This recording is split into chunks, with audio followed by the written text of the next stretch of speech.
إن الحمد لله وحده والصلاة والسلام على من لا نبي عباده أما بعد فأعوذ بالله من الشيطان الرجيم بسم الله الرحمن الرحيم رب اشرح لي صدري ويسر لي أمري واحلل عقدة من لساني يفقهوا قولي ربي زدني علما ربي زدني علما ربي زدني علما শ্রদ্ধেয় চেয়ারম্যান মহাশয়, সম্মানিত সভাপতি ও আমার শিক্ষক শিক্ষিকাগণ, সামনে উপস্থিত আমার স্নেহের ভাই ও বোনেরা, আমি আপনাদের সকলকে জানাই আমার আন্তরিক প্রীতি ও শুভেচ্ছা।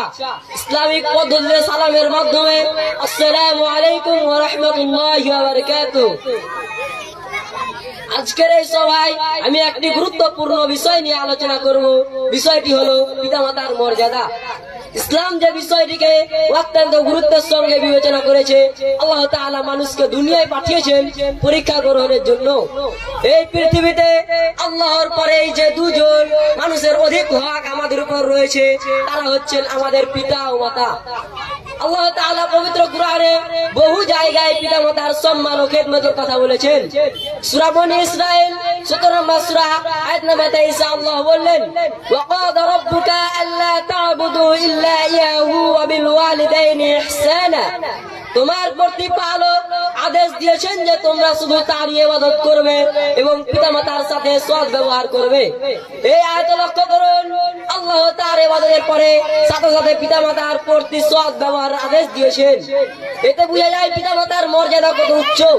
আর আয়াত এসেছে সূরা লোকমান 31 নম্বর সূরার 14 নম্বর আয়াতে, ওয়াসাইনাল ইনসানা বিওয়ালিদাইহি হামালাতুহু উম্মুহু ওয়াহানান আলা ওয়াহনিন ওয়া ফিসালুহু ফি আমাইনি আনিশকুর লি ওয়া লিওয়ালিদাইকা ইলাইয়াল মাসির।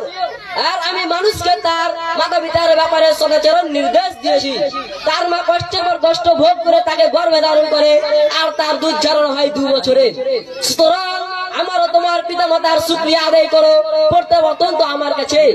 এখানে বিশেষভাবে মায়ের কষ্টের কথা উল্লেখ করা হয়েছে, যার কারণে সন্তান উচিত মায়ের প্রতি আরো বেশি কৃতজ্ঞ অভিনয় হওয়া।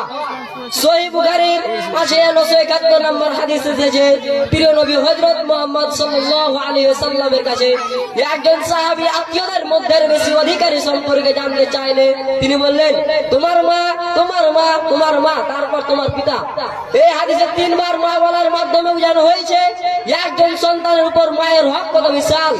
মুসলিম হাদিস নম্বর 6404 রাসূল সাল্লাল্লাহু আলাইহি ওয়াসাল্লাম সব ব্যক্তিদের অভিশাপ দিয়েছেন যারা পিতামাতা উভয়কে অথবা একজনকে বার্ধক্য অবস্থায় পেল অথচ সে জান্নাতে প্রবেশ করতে পারলো না।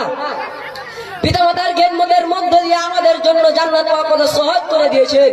তারপরও আজকের সমাজে আমরা অনেক সময় পিতামাতার সঙ্গে দুর্ব্যবহার করি। তাদের সামনে উচ্চস্বরে কথা না বলা, তাদের জন্য দোয়া করা ও সাদকা জারিয়া চালু রাখা। আমরা এরা পিতামাতার খেদমতে নিজেদের জীবন উৎসর্গ করি। পিতামাতার দোয়া পৃথিবীর সবচেয়ে বড় সম্পদ। যারা পিতামাতার খেদমত করে আল্লাহ তাদের দুনিয়ায় আখিরাতে সফলতা দান করেন। সর্বশেষে আল্লাহর কাছে দোয়া করি, আল্লাহ তাআলা যেন আমাদের সকলকে পিতামাতার সঠিক মর্যাদা দেওয়ার তৌফিক দান করেন, আমিন। এই বলে আমি আমার সংক্ষিপ্ত বক্তব্য শেষ করছি।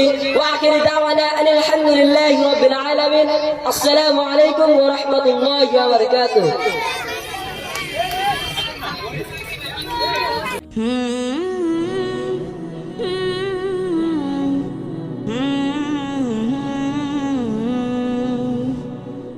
Hmm